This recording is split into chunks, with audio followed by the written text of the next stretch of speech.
So well, thank you for taking the time. Part of the reason we wanted to come by was when Julie came to Washington, D.C., we had a visit with some high school students there, and I didn't want to miss out on the fun when I came to Australia, so I wanted to get a chance to find out what's going on and see if you guys had any questions. I've had a wonderful time here.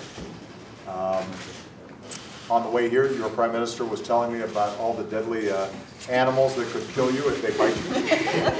Just talking there seems to be a surplus of those here in Australia. But part of the reason that I love meeting with students is because so much of what we do together, your Prime Minister and I, is focused on your future. How we can make sure that you've got good careers and have opportunity, and the world is safe, and we're taking care of our environment in a serious way. I'm always inspired when I meet with young people because you're not stuck in some of the old stodgy ideas that the rest of us are sometimes. So who wants to start first? Somebody have a question or a comment? Yeah, what's your name? My name's Emily, and my question is directed to you, Mr. President.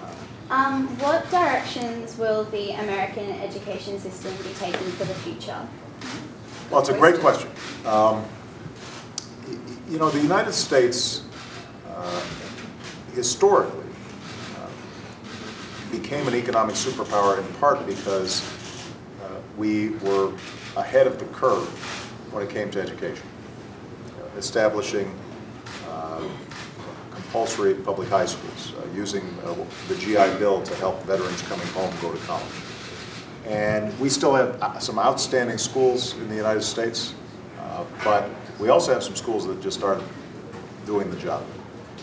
And a sizable number of our young people who aren't getting the kind of preparation they need. So one of my biggest priorities when I came in was, how do we reform the system overall? A lot of it starts with early childhood education. A lot of poor children don't get the support that they need when they're very young. So by the time they get to grammar school, they're already behind. They don't know their numbers, people haven't read to them, etc. So working with programs that are good for young people, or very young children when they're toddlers and infants, to give them a head start, that's very important. We're focusing a lot on math and science education, where I think we've fallen behind. The most important thing for every grade level is the quality of teachers.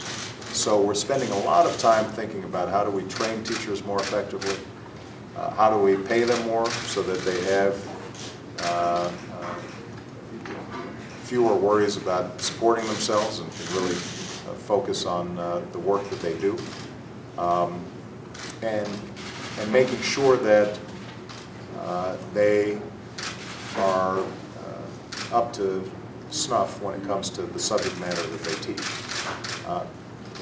And we've seen studies that show that the biggest correlation, other than your parents, about how well a student does is the quality of their teachers.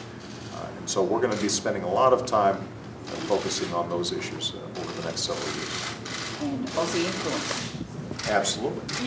Secretary Duncan, who's the equivalent in the US of the Federal Education Minister, played basketball in Australia. He was a professional basketball player here in Australia and is married to a Tasmanian wife.